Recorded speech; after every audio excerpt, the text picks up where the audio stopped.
All right. What's up, Seth? How's it going, man? Oh, not too Not bad. too bad.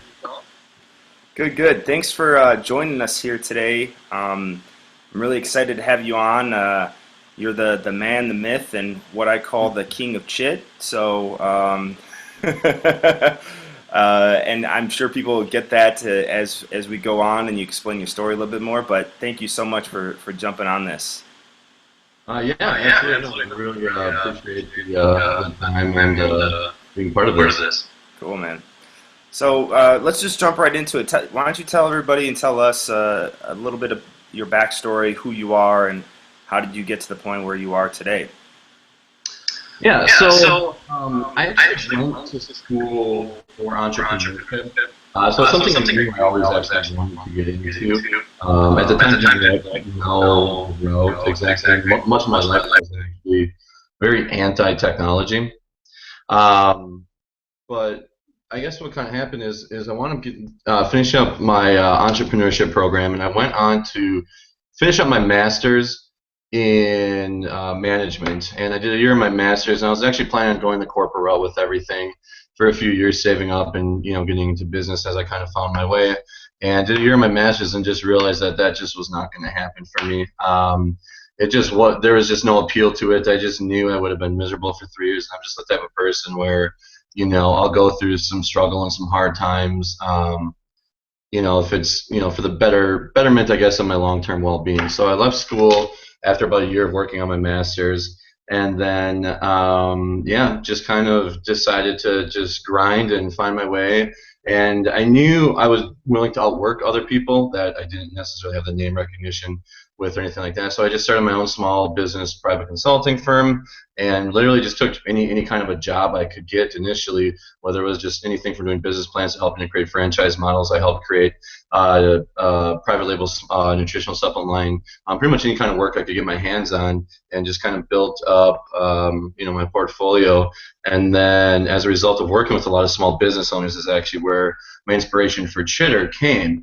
So I really wasn't in the market of trying to create a technology company, but seeing that we are now a mobile first economy and everything is going towards mobile, and technology is becoming a bigger part of everyone's lives, that seemed like the obvious route to go with it. So that's kind of how I got into yeah, becoming a tech founder. That's awesome, man. So can you tell us a little bit more about Chitter? Yeah, absolutely. Yeah, So absolutely. So as I mentioned, Chitter was actually born a lot from the inspiration I had from dealing and working with small business owners. So it wasn't my own personal, I guess, personal pain points, but it was pain points I saw with a lot of the business professionals I worked with. A lot of times, small business owners aren't always the most savvy entrepreneurs, or they're not the most, especially when it comes to social media, digital content, things like that.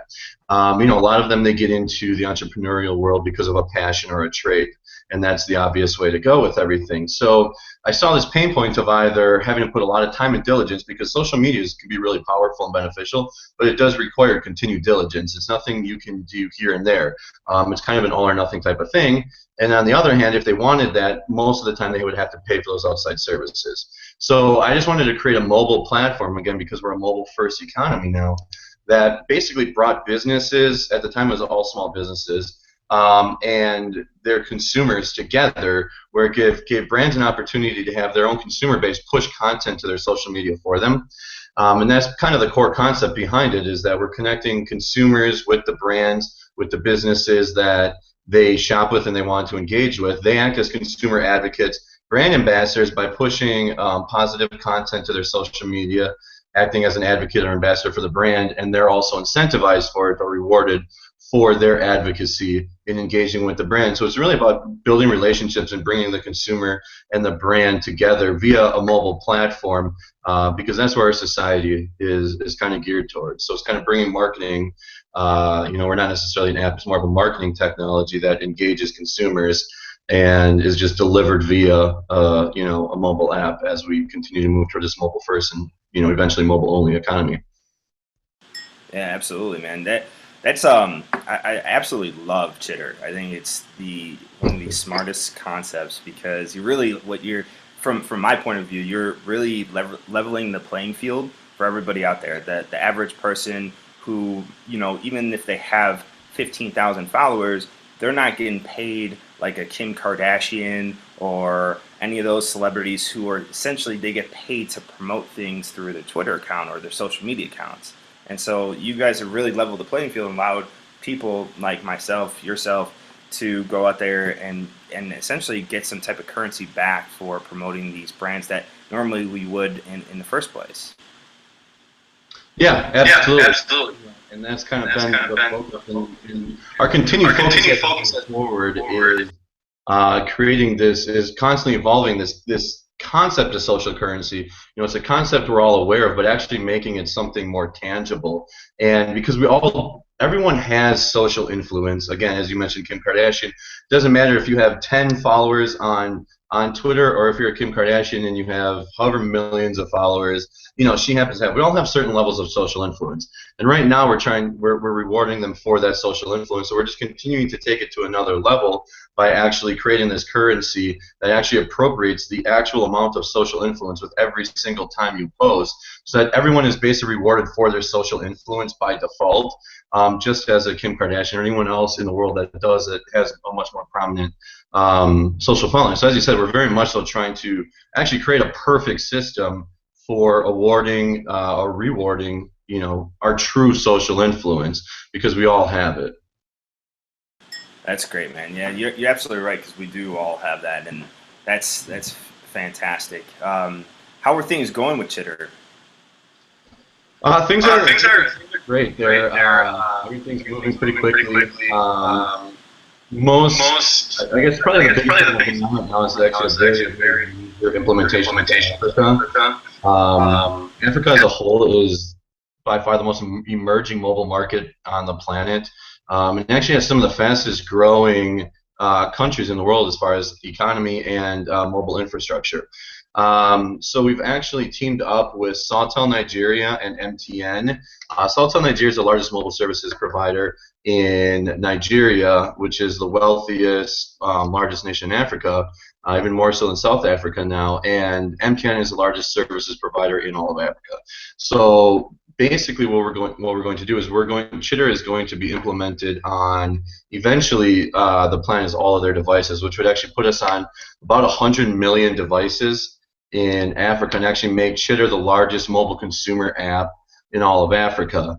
Actually, will probably give us about as big of a mobile market share as Facebook will, and it's going to be tremendous for the economy, because all these up and coming brands and businesses, and we're even working with political parties and universities there to push content, because it's an entire continent we're working with. It's going to be really great to connect all these people. And I think the coolest thing about it is really, after we're doing our projections and stuff and seeing some of the revenues that it's going to generate, it's this concept and this kind of implementation, almost like white labeling or licensing to these mobile service providers, especially in Africa, is actually going to have a really profound impact on their economy, which is pretty rewarding on our end to use our technology, for something that's Absolutely, man. That is phenomenal. I mean, really good job on that, and kudos. I mean, what a way to bring something to an economy and help them really grow. And that just shows, like, I mean, you wouldn't have been able to do that if it wasn't for like the internet, right? I mean, you wouldn't be able to do that. How did you get in contact with the people over in Africa? It's kind of been something since we've launched a little over a year ago that we've had our sights set on, and yeah, a lot of it is just constantly building relationships, and the internet plays a very major role in that. The nice thing, especially about platforms like Twitter and stuff, is what they do is they allow us to reach people in a first-person basis all over the world. And in many ways, I'm finding and realizing, especially as technology advances, it's actually really kind of bringing the human element back to everything. For a while, it got us away from that. And now the more technology advances and the more intimate it becomes, it's actually bringing it back.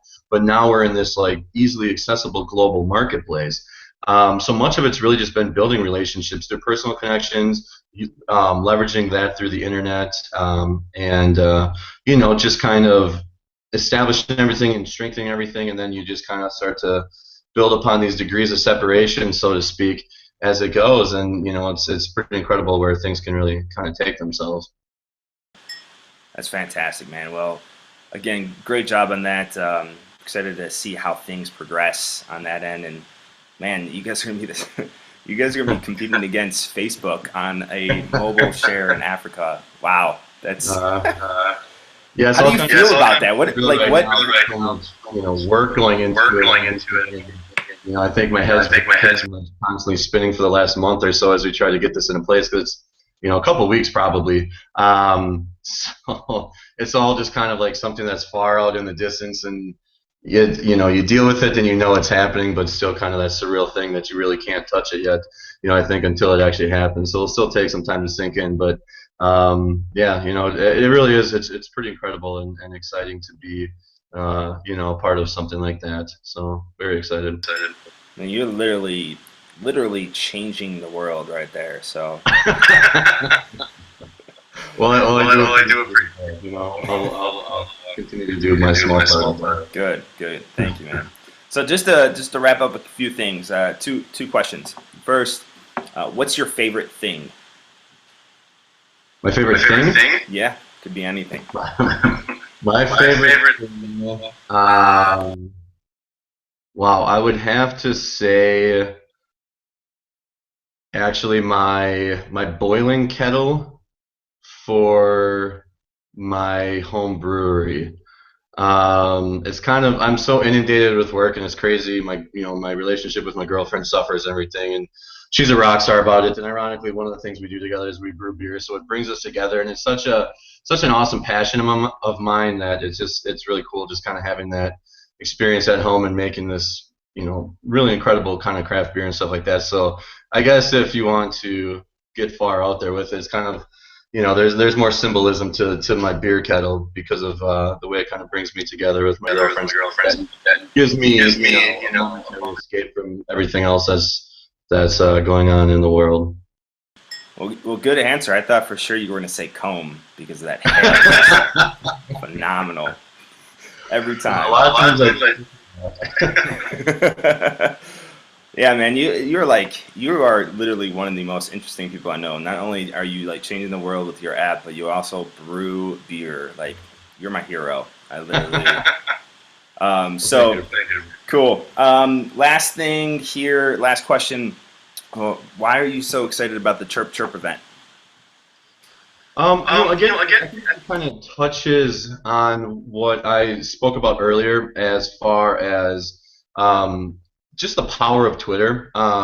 Even as it continues, as they build up revenue streams and it kind of gets inundated at times with spam, it's still, I think this platform in general is going to be just forever remain relevant because of the way it brings people together. I mean, it's initially how it brought us together, and the way you can develop and cultivate real relationships from it. So it's really cool. Like, I think the event is just going to be this incredible one, I think, kind of culmination of some people whose lives have been really positively impacted by using Twitter. So I think that's just going to be really cool to have all those people together and commenting on and bringing their stories together. But then also, because of the event being this 25-hour event that's reaching, ideally, trying to reach everyone in the world, our stories and everyone participating in is going to bring their own little niche and all their little idiosyncrasies to the event and help to maybe inspire and educate other people who might not see the value in it or might, be looking for that kind of a resource and give them, some insight as to just how powerful this platform can actually be. So I think it's going to be just an incredible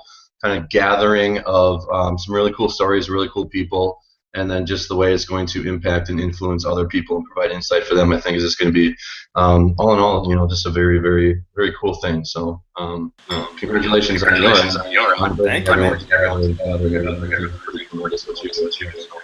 Yeah, I appreciate that, and I couldn't have said that better. So with that, I'm going to tell everybody, go out there, sign up. We have a few spots still open. Go to bigmarker.com. Check us out. Seth's going to be on there. We have a bunch of other speakers. Guy Kawasaki is also going to be out there. We're really excited about it. You heard firsthand from Seth, the most interesting man in the world, the real most interesting man in the world, what it's all about. So just go out there, sign up, and we'll be, grab any sessions you want. You can be on there for 25 hours. You could be on there for an hour. It's really up to you. That's your choice. So Thank you, Seth, so much for participating, man, in this and really taking the time out and talking with everybody. And I really, really appreciate it. Absolutely. No, I Absolutely appreciate not. it as well, and very excited again to be a part of this. Cool. All right, man. Well, I'll talk to you soon, and we will end the broadcast right now.